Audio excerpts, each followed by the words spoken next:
రంగారెడ్డి జిల్లా కాంగ్రెస్ పార్టీలో పదవుల సెగ రాజుకుంది. వలస నేతలకు చుక్కలు చూపిస్తోంది అధిష్టానం.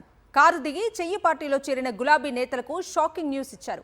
కష్టకాలంలో పార్టీ జెండా మోసిన వారికే పదవులు, నిన్న మొన్నొచ్చిన వారికి పదవులు లేవని తేల్చి చెప్పారు పీసీసీ చీఫ్. అధికార పార్టీలో చేరితే పదవులు పొందవచ్చనే ఆశతో వచ్చిన నేతలకు ఇప్పుడు దిక్కుతోచడం లేదు. రంగారెడ్డి జిల్లా కాంగ్రెస్లో ఏం జరుగుతోంది?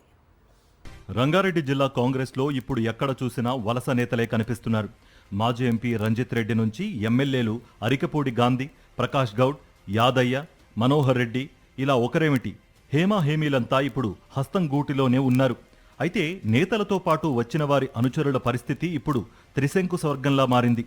జిల్లా, డివిజన్, వార్డు కమిటీల్లో తమవారికి పదవులు ఇప్పించుకుందామంటే పీసీసీ పెట్టిన 3 years రూల్ ఇప్పుడు కొరకరాని కొయ్యలా మారింది. కనీసం 3 ఏళ్లు పార్టీలో పనిచేస్తేనే పదవి అంటూ PCC chief Mahesh Kumar Goud clear కట్గా చెప్పేశారు.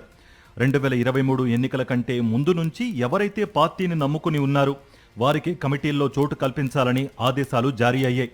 జంపింగ్ జపాంగులకు పదవులు ఇస్తే మొదట్నుంచి పార్టీ కోసం కష్టపడ్డ వారికి అన్యాయం జరుగుతుందని భావిస్తోంది అధిష్టానం. దీంతో ఏళ్ల తరబడి జెండా మోసిన పాత కాపులు ఖుషీ అవుతుంటే వలస నేతల క్యాడర్లో మాత్రం నిరాశ కనిపిస్తోంది. పదవులు లేకపోతే పార్టీలో మా ఉనికి ఏంటని వారు ప్రశ్నిస్తున్నారు.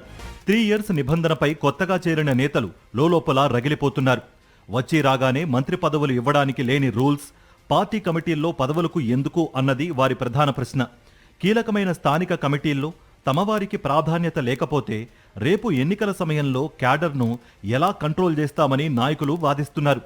పదవులు లేకుంటే కొత్త చేరికలు ఎలా ఉంటాయని అధిష్టానాన్ని నిలదీస్తున్నారు.